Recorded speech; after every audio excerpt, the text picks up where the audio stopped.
لله رب العالمين والصلاة والسلام على سيد المرسلين سيدنا ونبينا محمد وآله وصحبه وسلم. رب اشرح لي صدري ويسر لي أمري واحلل عقدة من لساني يفقهوا قولي. السلام عليكم. وعليكم السلام ورحمة الله. So alhamdulillah, we are here with the Khateeb Workshop. This was postponed once, but I'm glad it was, alhamdulillah, because it's good to see so many people here, mashallah. This class is a class that was originally taught with Talib Institute. It is their curriculum developed by Brother Umar Usman, who gave the khutbah yesterday, as well as with Sheikh Abdul Nasir. Alhamdulillah, make dua for Sheikh Abdul Nasir. He was very happy to lend this curriculum out for the sake of our masjid, to be able to benefit from. So keep him in your du'as, inshaAllah. So, what is the purpose of today's workshop? It's the first question of the day. Who's the first victim? Good public speaking, good. What about good public speaking, Najam? Now you're having trouble. That's not good public speaking, huh? I'm just teasing. What is it about giving a khutbah here? Whether it's a khutbah, whether it's a halaqah, whatever it might be. We're calling it the Khateeb Workshop technically, but the term for this class is stand and deliver. Right? The idea being it's not just about a khutbah. Sisters are here not because they're going to give a khutbah, but because it's about leading different halaqat. It's about how you prepare for these types of lectures. It's about what people need to hear. It's about understanding it from a way that, or in a way that people are not going to be pushed away from the message that you're trying to deliver. Whether, again, it's a khutbah, whether it's a halaqah, whether it's maybe just even a 5-minute lecture, a khatira after salah. These are what we are trying to make sure that we pass on. So, a few terms that we're going to start with, inshallah. The first one is what's called a bliss point. Has anyone ever heard of a bliss point? What the bliss point is? So, essentially, the term itself was developed by a scientist. His name was Howard Moskowitz. He's not that relevant. What's relevant is that he was essentially someone who developed this idea of a bliss point. It is the perfect balance, in essence, of whatever particular item you're trying to get. So if you're trying to, for example, develop a new type of drink, right? You need to find the right balance of sweetness, of carbonation, of perhaps even tartness or sourness. You need to find that perfect point where it's going to be something that everyone can appreciate, something that everyone can enjoy. Not sure what that is. Okay. So there's a few things to consider as our variables in this. Number one, we have the speaker themselves, so that's you. What's your tone? How are you speaking? What's your body language look like? And body language is very, very key. Because here's the thing. As someone sitting lecturing, I get a lot from your body language. And someone who's watching me lecture, you get a lot from my body language. So if I see you sitting like this, right? Just like head on the side, what am I thinking? You're not trying to be here, is what I'm thinking, right? You're not that engaged, you're not that interested, all those things. If I see you smiling, paying attention, looking forward, what am I thinking? You're into this presentation, right? You're here, you're actually present. Next is the speaker's grasp of the content. Because it's very, very easy to say this verse of the Quran, right? This happened, and this is what Musa a.s. said. Musa a.s. said, كَلَّا إِنَّ رَبِّي مَعِيَ سَيَهْدِينَ. Musa a.s. stands at the river and he says that, no, my Lord is certainly with me, he's going to guide us. But now what? Right? Now you have this, but now what about the content? And if someone asks you a question, so why did he say that? You're like, I don't know. That's a good question. Right? You want to have some grasp of the content. Research. That's very, very key. Now, how important or relevant or relatable is this speech itself? Meaning that, is it a speech you need to be giving at this time? So, a lot of times people will just basically take a talk or a lecture that's just been brewing in their mind, and it's not related to anything that's relevant to anyone. Right? It's just something they want to rant about, and they put that out in front of people, and what happens? No one's interested in what your thoughts are about the preservation of the redwood tree in California. Right? Nobody wants to hear about that. Nobody cares. There's some people who might care, but the people, for the most part, are not going to care about that. And finally, the timing of your speech. There are times that you have to recognize that are more amenable or are better times to speak about certain subjects. And there are times when it's a very bad idea to talk about certain subjects. So, as an example, if the Supreme Court has a ruling that they give on abortion, and it's the last weekend of Ramadan, that's not the time to talk about that. Do you want to hear about abortion and why it's haram or why it's halal or what this? Do you want to hear about that on the last weekend of the most spiritual month of the year? Does anybody? I don't think so. Right? There's a time and a place for these things. So when it's the last weekend of Ramadan, everyone is in kind of the spiritual mode. They're falling off. They need that thing that recharges them for the finish line. Right? That's what you have to recognize. There's a time and a place. There's always going to be a relevant understanding of what's happening. So let's try and think about it from a broader perspective. Now, let me ask you guys a question before I give you the results of this survey. This was a survey that was done and sent out, and they got some really interesting data out. Raise your hand if in a given month, in the last 4 weeks, every khutbah you heard, what you felt was relevant and important and inspirational to you. Raise your hand. Okay. 3. Half. Half of 4? Half were relevant, others were not. Okay, so that's, I'm going to go down the list. So if you felt like 4 in the last 4 weeks were relevant and inspirational and educational, raise your hand. 4 out of 4. Okay, 1. Now, 3 out of 4. 1. 2 out of 4. Okay, 1 out of 4. And how about 0 out of 4? Not bad. So the survey that was done, it was sent to thousands of households across the U.S. Now, the question that was posed was how many khutbahs had a positive impact and how many of them had a relevant topic. The average response was anywhere between 1.5 to 1.7 khutbahs. And I know you're wondering, like, how do you get 1.5 khutbahs? But it's obviously just trying to measure it out. So at a minimum, you're talking about half the khutbahs that are given in a month, people are not listening to them. They're tuned out, right? They're not paying attention. So like, you can pray. Yeah, please. Yeah, you can pray in the back. It's no problem. Now, to try and understand that this is a time that people are paying attention to you. You have a captive audience, right? That's what they call it, a captive audience. Meaning that they're there, they're not going anywhere, and they want to do something. They're there to listen. So you have an opportunity to seize what they are going to listen to actually impact them. And if you waste that opportunity, you lose out. And that's just a fact, you lose out. So what are the topics that are preferred by people? Can anyone hazard a guess what topics people prefer to hear about? Practical, daily, that you can use. Practical, daily, what else? What is it? Meeting with Allah, good. Anything else? Okay.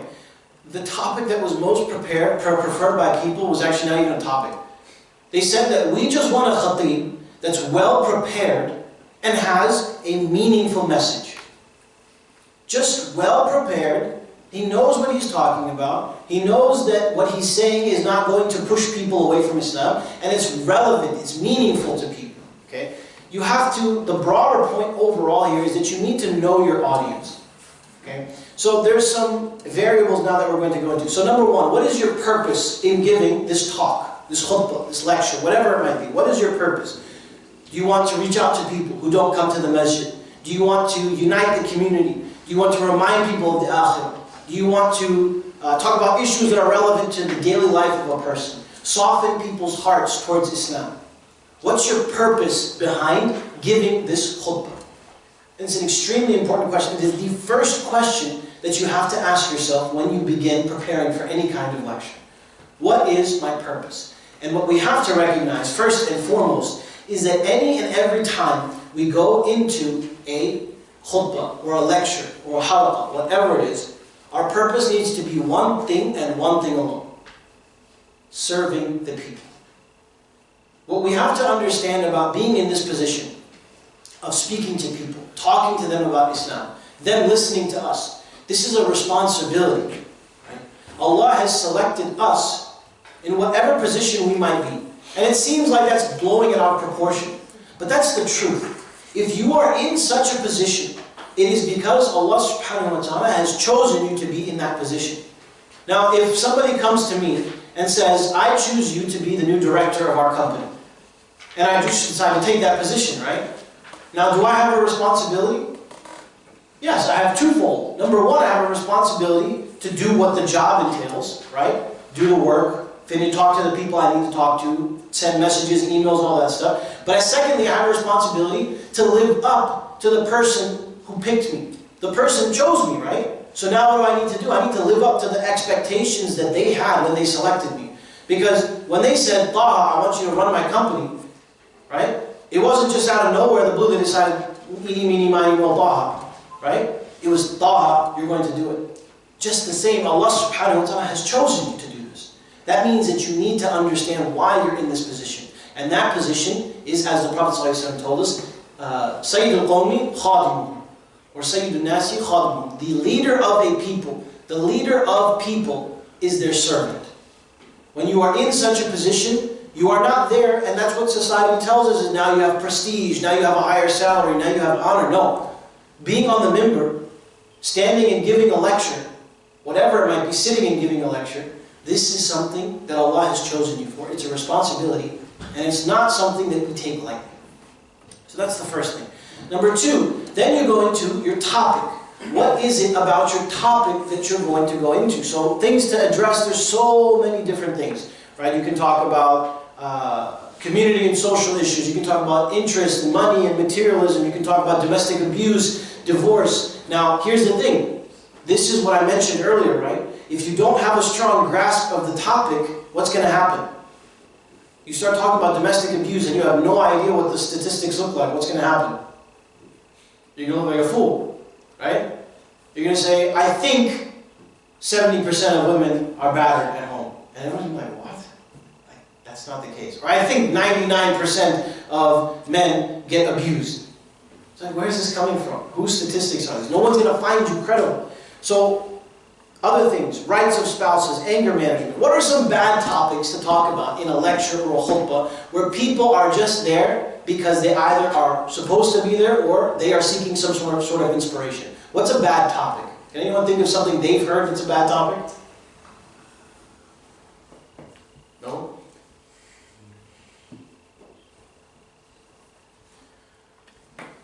Okay, how about this? I get on the minbar. إن الحمد لله نحمده ونستعينه ونستغفره ونؤمن به ونتوكل عليه ونعوذ بالله من شرور أنفسنا ومن سيئات أعمالنا. And then I say, brothers and sisters, we have a crisis in our community. Brothers are wearing their pants below their ankles.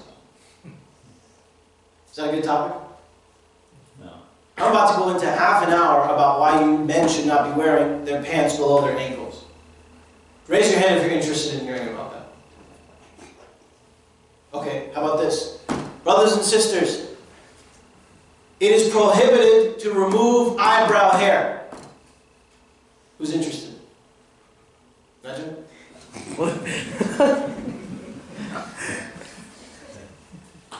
Science. I know it sounds fascinating, right? I know sometimes we want to talk about certain things that are like, you miracles of the Quran. Oh, the Quran talks about how the two oceans meet, but they don't mix, right? And we see how we have water that has salinity in it versus water that doesn't, and they can't mix, and this is how it happens. It's interesting, it's cool, but many times the issue that you're going to fall into is you are putting Islam into a box that doesn't belong. Islam doesn't need to be explained by science, right? And this is a common trap. We're always talking about, wow, look, the Quran has done this, the Quran has done this, it's proven this. But here's the thing, science is always changing. So what happens when the thing that they said isn't ever supposed to happen suddenly starts happening? And we were like, yeah, see, the Quran mentioned it. What do we take, science or the Quran? Which one? Quran, right? No doubt, we're always taking the Quran in that example. But the problem is that when you don't know what you're talking about, and you don't know the background of it, and you just heard a YouTube lecture, and the guy was like, man, subhanAllah, this is amazing, or you saw some article online by Japanese scientists who proved this, now what? You didn't know anything about it, you just read some points about it, and that's it. Talking about these subjects is generally not. Now, if you get into other more advanced topics, see, there's a concept when you're teaching. Is anybody here a teacher? Okay. Anyone? I'm sure Sunday school teachers. The concept is you teach to the lowest common denominator. What does that mean? You speak to the level, basically. You speak to the level of the lowest person in the room. Okay? You don't speak to the most advanced student in the class and say, just get into all these discussions that are not relevant, right? Because if you're sitting in Chem 101, Chemistry 101, and all of a sudden the professor starts talking about quarks and this and that, and you don't even know what the periodic table looks like, something's off, right? So getting into advanced issues, that's not where you should be. Things that are ineffective in your presentation. This is going to sound harsh, and I don't want it to. But we have to, and this you also have to be careful. In terms of when we give, for example, translations. How many times have you guys heard a Khateeb say, "Lo, thy hath been given such instruction"? Right? You hear that and you're like, what? I need to translate this in my head. It's English, but you need to translate it. It's like Shakespeare. Raise your hand. You guys done Shakespeare in school? Most of you, right? So how easy was it to read? Very easy? Not very easy. Yeah, because it's not the same. It's not your language. And this is where you kind of have to be careful, because you need to do it in a way that's correct. You don't be changing the meaning of the Quran. But there are certainly translations of the Quran that are approved by scholars that are not in such old-time language. And that's how it's going to be relatable to people, right? If I come into a khutbah and I hear, and I'll tell you, I've been to a church service before. I've heard how they speak at these things. And subhanAllah, it's ajib, it's crazy that the way they talk sometimes is that exact way. And it's just boring. Right? Nobody wants to hear it. It's important to understand that. Avoid being preachy. Right? Don't just be like, you guys do this wrong, you guys do that wrong. First of all of us do wrong, right? But here's another thing. Has anyone ever heard of the concept of something called social proofing? Raise your hand. Anyone? Social proofing is this. If I say to you guys, none of us wake up for Fajr, this is such a problem in our community. What is the first thought you have? I'm bad, but here's the thing. It actually highlights something in your own brain, whether you recognize it or not. Subconsciously or not. Oh, no one else wakes up for Fajr, so it's okay that I don't wake up for Fajr. This is what social proofing is. I hear that everybody else doesn't do this thing, or does do this thing, and I'm like, okay, well, it's not as bad that I do it then. That's what social proofing is. So, this is an important thing we have to understand. Impact. Right? We talked about how many khutbahs in that study, in that survey that they sent out, were relevant to people. How many impacted them? Is a khutbah that someone didn't listen to going to impact them? Yes or no? If you didn't listen to it, how can it impact you? Right? So we need to understand that if half the khutbahs that somebody hears in a given month are ineffective, there's a problem. And we need to work to make sure that we remedy that in some way, shape, or form. Relevance. How many khutbahs can actually say they inspired some change in you? A lot of times you hear a khutbah and you're like, SubhanAllah, mashallah, that was nice. And what happens? You walk out the door, out of sight, out of mind. Right? It's just moved on from it. Now you're not doing anything with it. Now it's not important to you. So we need to now find a way to make it important to someone. That when I hear this thing, it's going to be, you know what? This reminds me of what the Khateeb was talking about. When I have a situation in front of me, this reminds me of what the Khateeb was talking about. Again, advice. Give something practical for people to be able to follow. Okay? So, what is the prophetic model for doing things? For anything? Number one, there's three aspects of this. So number one, ihsan. What does ihsan mean? Excellence. Not just excellence, but the greatest level that you can put into it. Does that mean that the product has to be excellent? Yes or no? It strives to be. It does not mean the result should be excellent or perfect. It means that the effort should be excellent. The time and effort you put into it. That's what's important, not whether or not it comes out good. Because generally speaking, there's a quote by Thomas Jefferson. He said that I find that the harder I work, the luckier I seem to be. Right? So the more effort you put into things, the better they're going to be. You can't just do this to fulfill some obligation. You want to be able to understand the audience. You want to be able to have some level of connection to the audience, right? You want to be able to know what they're going to listen to and what's important for them.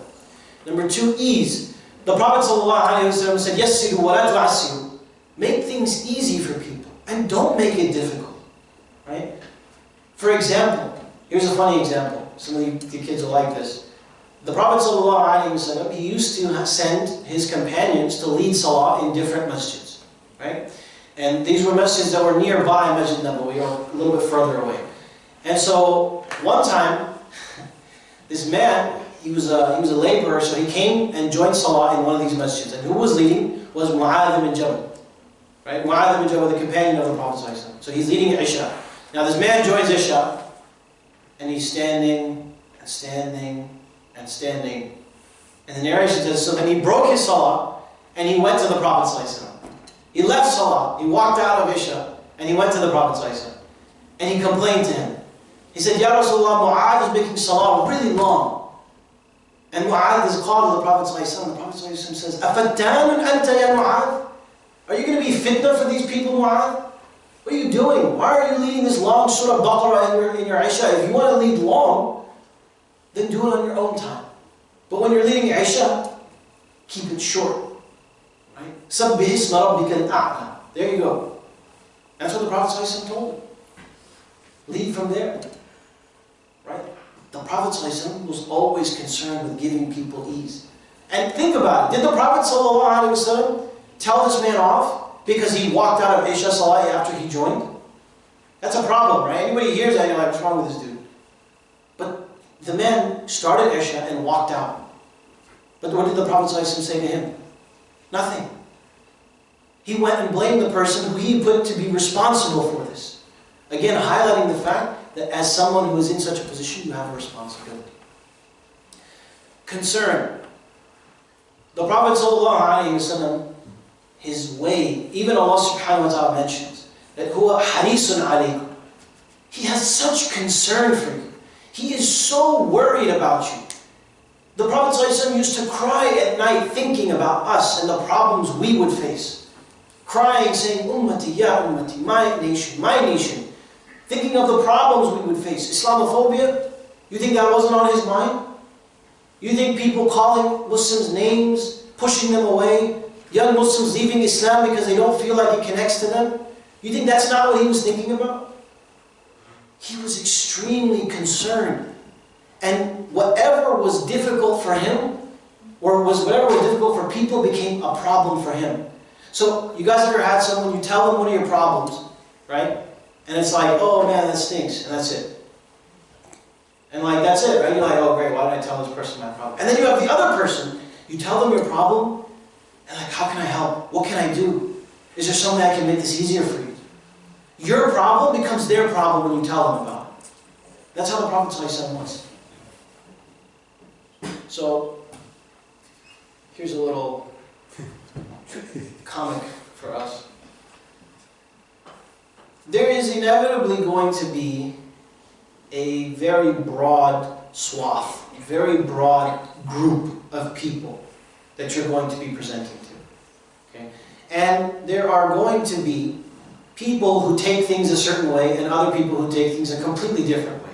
Someone will come up to you after a khutbah and they'll say, yeah, but I didn't agree with what you said here. And you're like, how did you get to that in your head? How did that happen? Right? People are different. So, for example's sake, another example, if you take a math class in college, right? Or let's say even, let's say English, right? You have one class, Math 1 or English 101. And let's say you have another class as well, same class. Same content, same work, same books, all that stuff. What's the difference is the professor. Okay? So now the professor is different. So here's the thing. You have one professor's class which fills up like that. And it's got a wait list and everyone wants to get into that class. And the other one, what happens? No one signs up for it. Nobody's trying to get into it. They're trying to get people to go into that class. So what's going on here? What is the difference? You have to look at it in the same vein as we look at it. Do we have the same Quran as any other Khateeb? Yes. Do we have the same Hadith as any other Khateeb? Yes. Do we have the same fatwas as any other Khateeb or lecturer? Yeah.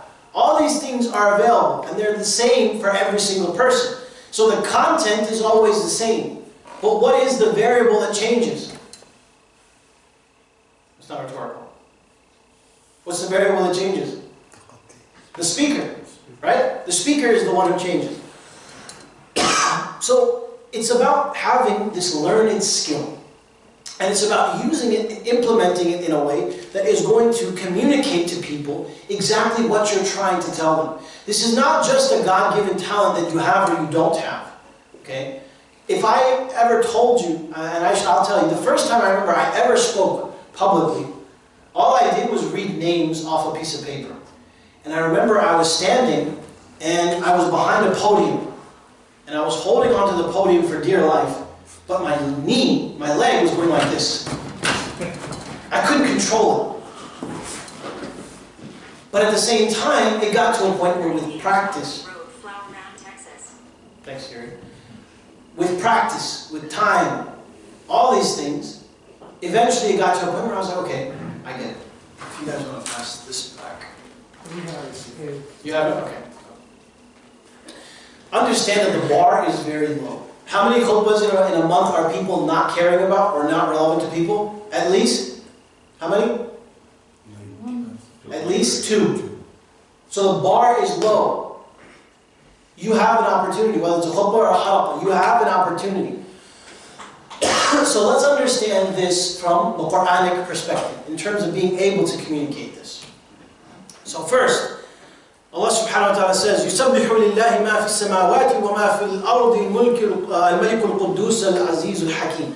Allah subhanahu wa ta'ala says that everything in the heavens and the earth glorifies Him, the controller, the Holy One, the Almighty, the Wise. This is clear. What is this telling us? This means that when you set your intent, do it for the sake of Allah subhanahu wa ta'ala. You are part of that. You are doing whatever you do for the sake of Allah subhanahu wa ta'ala. And through your actions, you are praising, you are glorifying Allah subhanahu wa ta'ala. هو الذي بعث في الأميين رسولا منهم يتلو عليهم آياته ويزكيهم ويعلمهم الكتاب والحكمة وإن كانوا من قبل لفي ضلال مبين. See the translation, right? He is the one who raised and sent a messenger amongst the people who had no book, no scripture, to recite his revelations to them, to make them grow spiritually and teach them the book and the wisdom. Before that, they were in clear misguidance, Allah says. Okay? So lessons from this. Number 1, the Prophet ﷺ came to people who were unlettered. Okay? They didn't know what was going on. They didn't know about true Islam. They didn't know about Tawheed, about the oneness of Allah subhanahu wa ta'ala. And they were doing things that were far off and strange. Okay? So when he came to them, what position were they in? They were in a position where they were essentially, whatever he taught them, they were taking as the accepted understanding. But he also did not stand there and preach to them in a way where he assumed that they knew what he was talking about. So if I stand up and I give a khutbah, I cannot assume that everyone knows what I'm talking about. You understand? So if I say that a ghusl, and when we talk about ghusl, what does it mean? What does the word mean, right? I can't stand there and assume everyone knows what a ghusl is. Okay? I can't say that I know that everyone knows when I say وَالشَّمْسُ وَالْقَمَرُ, that they know that that means the sun and the moon. If I talk about tahara, right, I can't assume that someone knows what that means. You have to make sure that your message is relevant, but it's going to be understood by people, right? And if people don't know what you're saying, they're going to tune out very quickly. I don't know what tahara is. Why am I listening to this? I don't know what the shams and the qamar are. He didn't translate it, so I'm not going to, what do I know? Right? You have to be sure that whatever it is that you're talking about, you can't assume people know it. Right? The Prophet ﷺ was minhum, from them. Why is that important? Anyone tell me? He was like them, basically, right? He was like them. So, when, let me ask you, so hey, let me ask you, if you meet someone who comes from Armenia, barely speaks English, and is talking to you about, let's say, a festival that they have in Armenia, right? and they're telling it to you, and they're explaining it to you, and telling you all about it in their English, and you don't really understand it, how interested are you? Not very interested. Not very interested. Right? But when someone comes to you, let's say, have you ever been to Pakistan? Yeah. Okay, so let's say that someone comes to you from what city? Islamabad? Okay, so let's say someone comes to you from Islamabad, right? And they start talking about the food in Islamabad, right? And you're like, yeah, man, oh, that was so good. I love it's not good. Islamabad doesn't have any food. Okay, have you been to Lahore? No, okay. Yeah. Okay, so someone comes to you and starts talking to you about Lahori food, right? Like, yeah, man, I went to Salt and Pepper, and I had this, and I had that, and the food was amazing. And you're like, yeah, man, I went there too, and I had that stuff, and you're interested, right? It's someone who's got the same connections, the same thought process, the same ideas as you.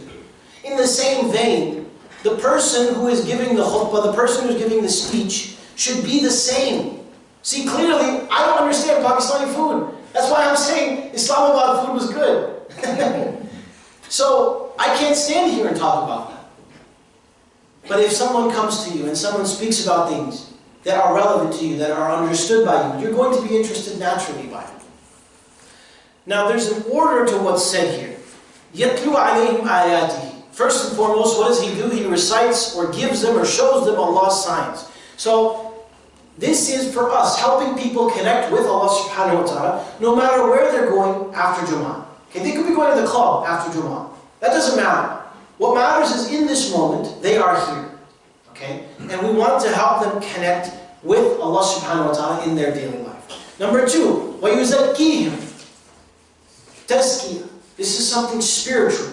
You want to connect people spiritually. Touch their hearts. Get them to a point where they are actually feeling the message. And this comes before academia. Because if I tell you about something and you're not interested in it, it doesn't touch your heart, you're not going to care about things that are more academic after that. Right or wrong? So if you read a book in English, right? Let's say Shakespeare.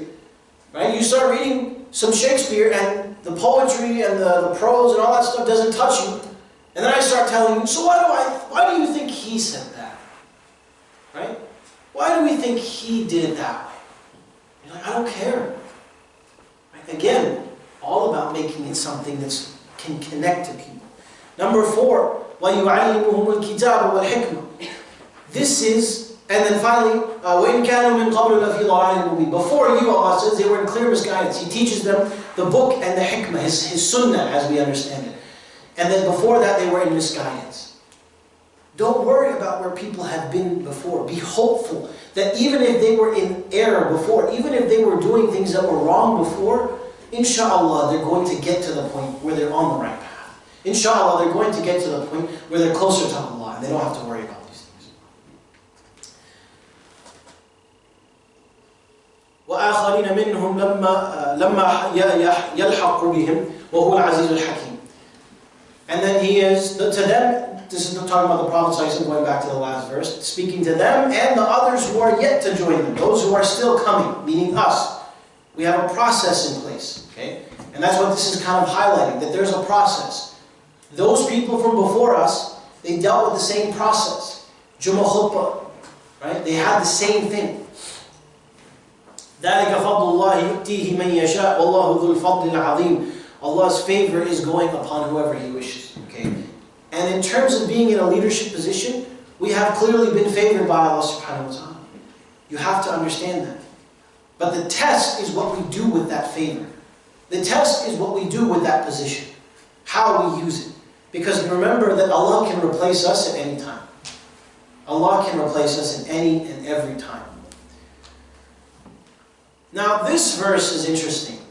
Because when you read the translation, those who've been charged to obey the Torah, but don't do so, right? And are like donkeys carrying books. Now what do you hear, when you read that, what are you thinking it's talking about? Who do you think it's talking about? The Jews. The Jews.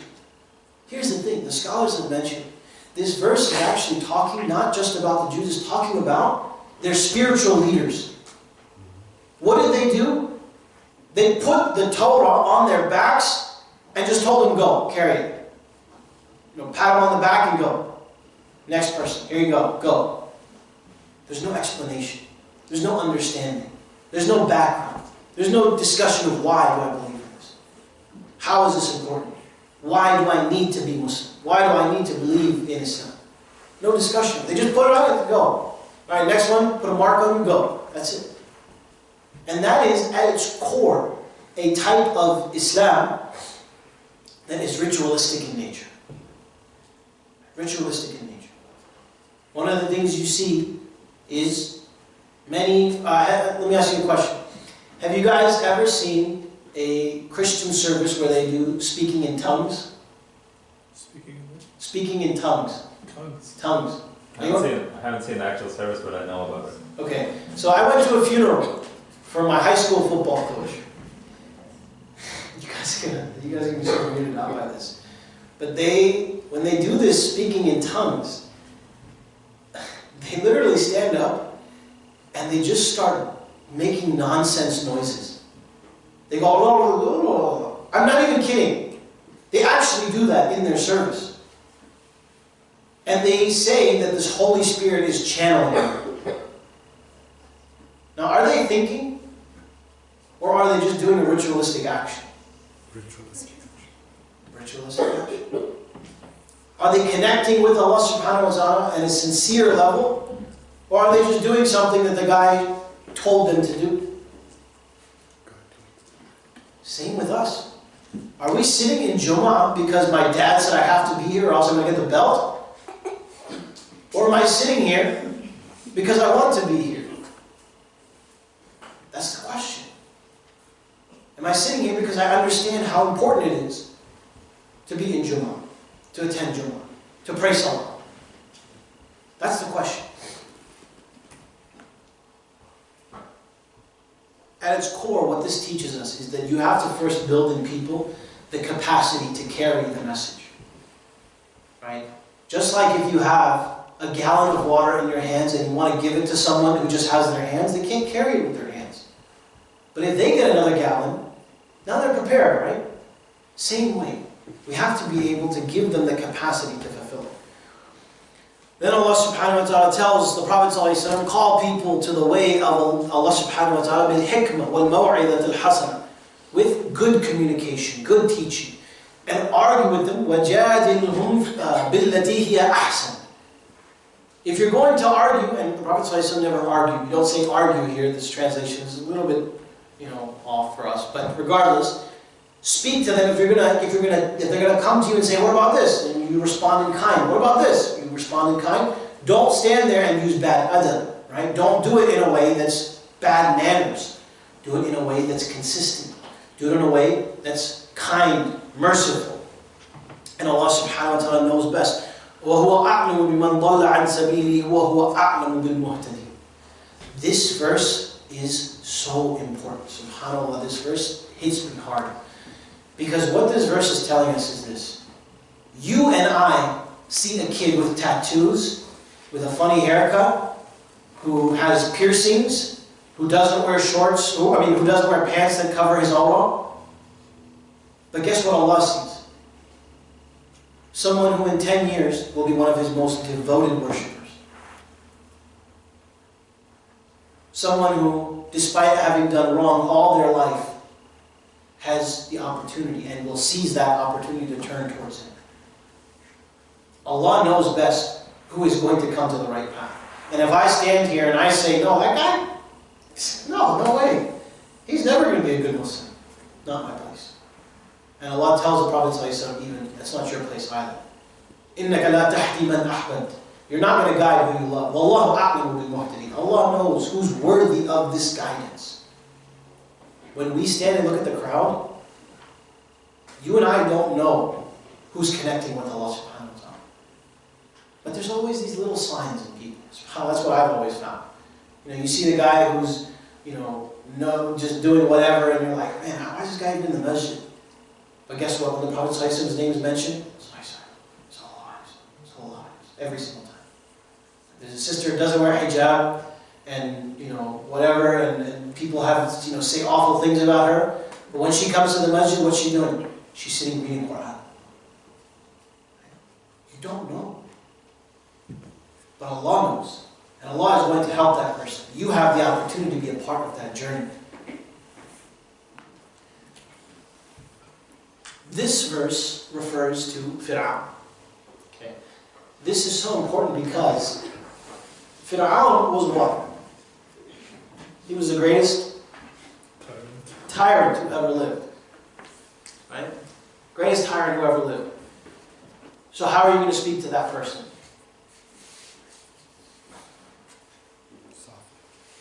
You say softly, but that's because you know the answer. But if I see a tyrant, if I see someone doing something, what's my response going to be? What's wrong with you? What are you doing? How dare you do such a thing? Well, what does Allah tell Musa to do to Fir'aun? قَوْلًا لَيِّنًا. So what does that mean when we're talking to a room full of Muslims? If Fir'aun gets قَوْلًا لَيِّنًا, if he gets a soft speech, kind speech, what do Muslims deserve? All I know is, if Fir'aun gets that level, Muslims should be up here. Right? This is tying to this idea that screaming at people and telling them what they've done wrong and making them feel guilty and this doesn't work. And if Fir'aun is due the right of getting soft speech, then a Muslim is absolutely worthy of that and deserves such respect. Come from a place of compassion and mercy. أولئك الذين يعلم الله ما في قلوبهم فأعرض عنهم وعظهم وقل لهم في أنفسهم قولا بليغا. Use penetrating words, Allah subhanahu wa ta'ala says to the Prophet. Words that will touch their hearts. For us, make sure our message fulfills its purpose. Make sure that the words reach the intended target. So let's take a 5-minute break here, inshallah, and then we'll continue right after.